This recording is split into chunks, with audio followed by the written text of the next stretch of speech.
Hey there, what is up, plant community? If you like my videos, go ahead, give it a like, share, and subscribe, a thumbs up. It helps me out, it really helps the channel out. So, last night, I stayed up all night. It's actually 4 in the evening right now. And yeah, I stayed up all night because I really love my plants. I really love my trees. And, I want them to grow big and strong so that way they could be big, nice, and tall. And I want to see them get to that stage. I'm sure you guys want to see them get to that stage. So I stayed up all night for you guys, and not even just for you guys, but for myself because I wanted to make sure these palms would make it through. And I only have really two major cold hardy palms out here. And of course, I was out here all night, all types of night, checking, making sure their soil didn't freeze or anything like that. Because for Indiana, we had a hard freeze warning and a frost warning, but we didn't get no frost and we didn't get no hard freeze. So it was kind of like, oh, okay. Anywho, so I put my ladyfinger palm up here, not in the back like it usually is. I put it up here just in case it was going to have a hard freeze and I had to hurry up and bring it inside real quick. So, no spear pool, good healthy palm, soil never froze, good looking healthy palm, a little bit of browning here and there, but that's bound to happen. And I usually keep it in a really sheltered area. It's took a frost before, done really good. If you have a shady location and a little area where it's warm or protected, you could do ladyfinger palm. I'm in a zone 6A. You might want to protect it though in a zone like me because they're rated for a zone 6. I've seen in some places where they've on Facebook where they put them in a zone 7, but again they're like sheltered.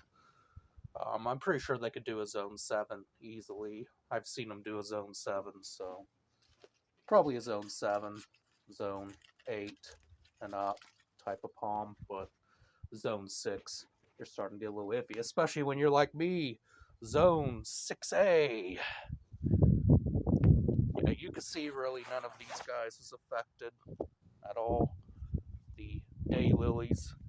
And then here we have my Trachycarpus fortunii, or Chinese windmill palm.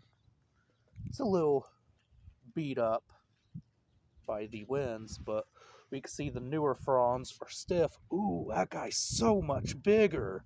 I didn't think fronds would get that big in a pot. Surprise!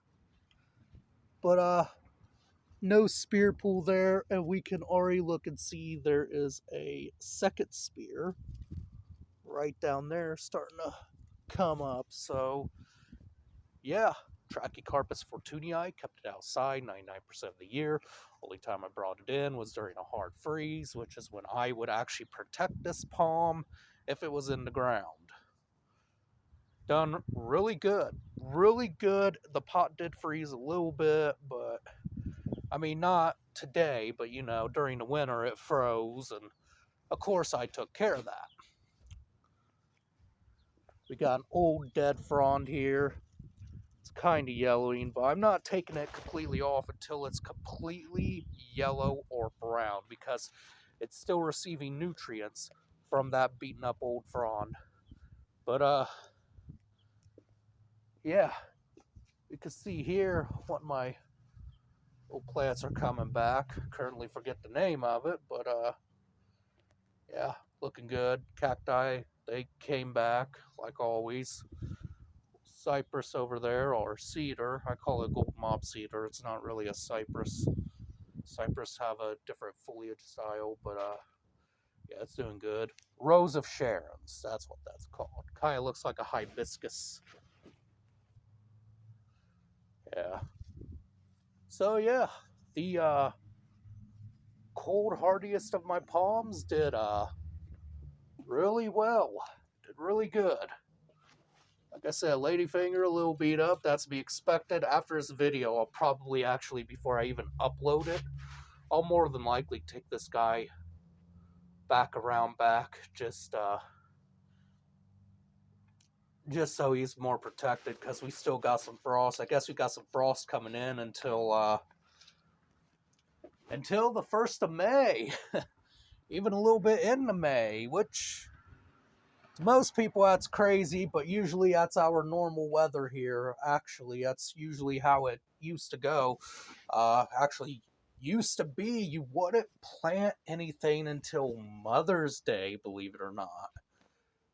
So our growing season has increased compared to what it used to be. So yeah, we have like 180 days to grow things, and of course, if you got things that are cold hardy, of course you can keep them out a little bit longer. He's kind of in a small pot. I'm going to wait for him to fill out that pot before I repot him into anything bigger. He is starting to sucker a bit, so he will more than likely fill that pot out. And once he does, I'll give him a nice new big old pot. So yeah, Zone 7, just got to protect it. Zone 7 and 6. 6 usually requiring protection, but I don't know, guys. I didn't really protect him at all. I mean, the only protection I really gave him was really when we got a hard freeze. Otherwise than that, he took snow. Hell, I even